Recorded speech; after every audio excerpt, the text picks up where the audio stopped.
It's Myrna Frankel. I'm a retired person.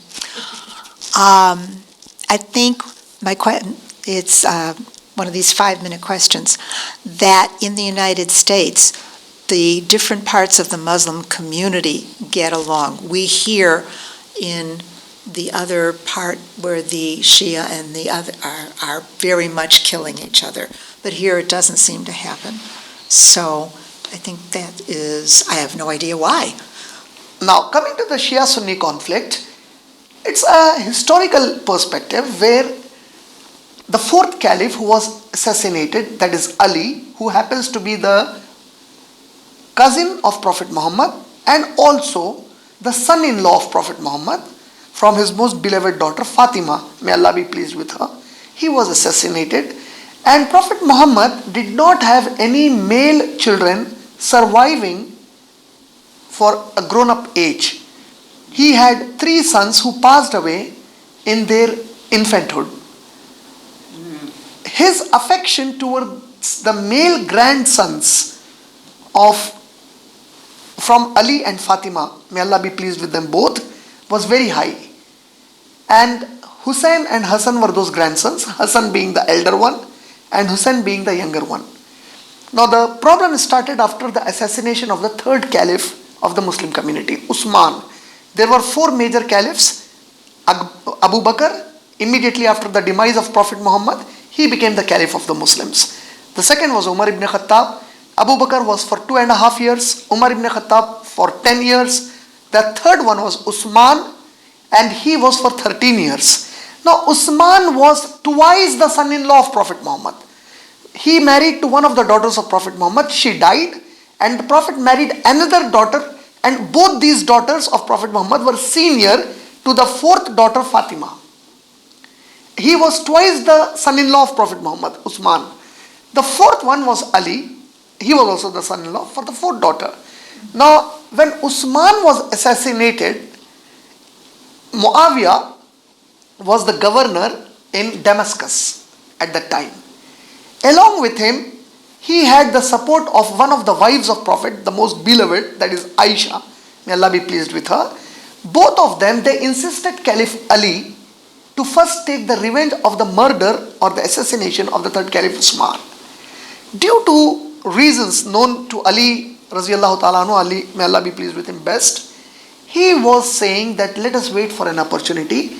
During that time, there was some kind of a conspiracy that was played by some people in the army of Ali ibn Talib and Muawiyah, and they made both of them to come on the battleground against each other twice, with one party insisting Ali to take the revenge of the murder of third caliph, and Ali Raziyallahu ta'ala insisting that give me the time.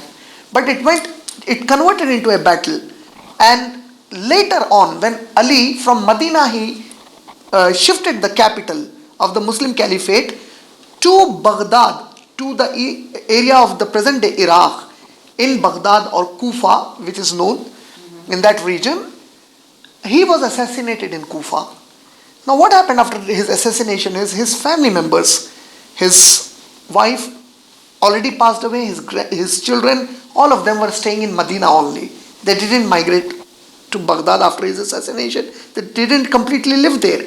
Now after his assassination, Muawiyah, he himself was the governor, he becomes the caliph of the Muslim community and remains the caliph for 20 years.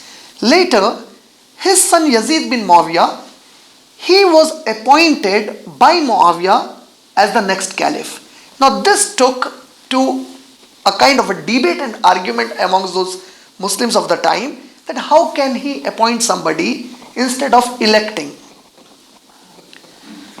And that led to a feeling of nepotism. Okay, because he is the son, he has been appointed.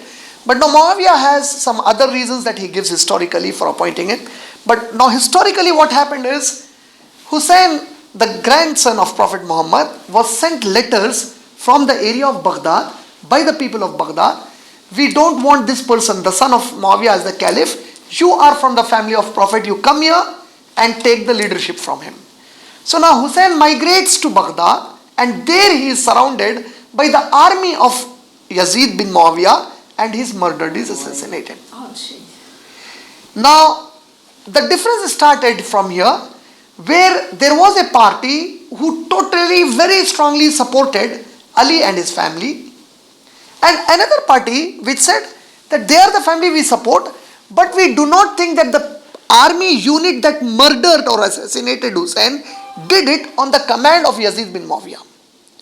Yazid bin Muawiyah, the son of Muawiyah, only commanded to arrest and get in, but the commander on the ground, he murdered without the right permission from Yazid bin Muawiyah.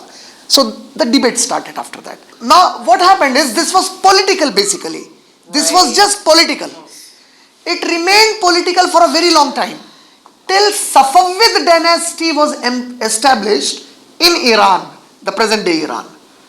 Safavid dynasty was established between 900 to 1100 Christian era. This was the period when they got established in Iran. These were basically initially Sufi Sunni Muslims. And one of their children converted to the Shia belief politically. And then he, like Constantine and Augustine, made Christianity as official religion for Rome. Safavids said the ideology to elevate the family of Prophet and abuse the remaining companions of Prophet is going to be the official religion for us. So abusing the first three caliphs and abusing with vulgar words and vulgar language the wife Aisha of Prophet, and abusing all other companions of the time of Prophet became a religious part officially for these people. And then from political disagreement, it converted into religious wars now. Because for the Sunni Muslim, for example, the disciples of Moses, the disciples of Jesus are highly revered by Jews and Christians. If anybody is going to abuse the wife of Moses, the mother of Jesus, absolutely no Christian will tolerate it. Or for Hindus, Ramji, Sitaji are taken as gods. So if somebody is saying, I love Ramji, but somebody is going to abuse Sitaji or the friends Ramji had, of course no Hindu will tolerate it at any given point of time. So the Muslim community, the Sunni Muslims, the argument started that if anything happened in history in the past, how are the present day Sunni Muslims responsible or answerable to it? Do you see any hope that it will ever be resolved? See, now put it this way. Suppose you have children who ran away from your home or left you in the lurch and left away your home, and you are right in that place in your scenario. So the point is, the hope remains only if they come back to you. It's not your fault. What did you do? You brought them up, you cared for them, you loved them, and at a point of time they ran away from you. So the hope will remain only if they turn back. So the hope is when the Shia community realizes that abusing is not going to work. For something that happened historically, you cannot ask it as a question to the people living today. You cannot go and bomb England today because once it came and captured America. What are these people going to do for it today? So it's history. So the Muslim argument, Sunni argument is, history has passed. So they have certain basic questions on which the entire Shia religion is based. One of them is, Ali should have been the first caliph and not Abu Bakr. Even if I agree for the point of argument that you are right, so what are we to do now? History has passed away already. Their second argument is, Yazid killed Hussein. So Yazid was a Sunni, so the Sunnis are responsible. Not everybody is as reasonable as you. So Right? Rational.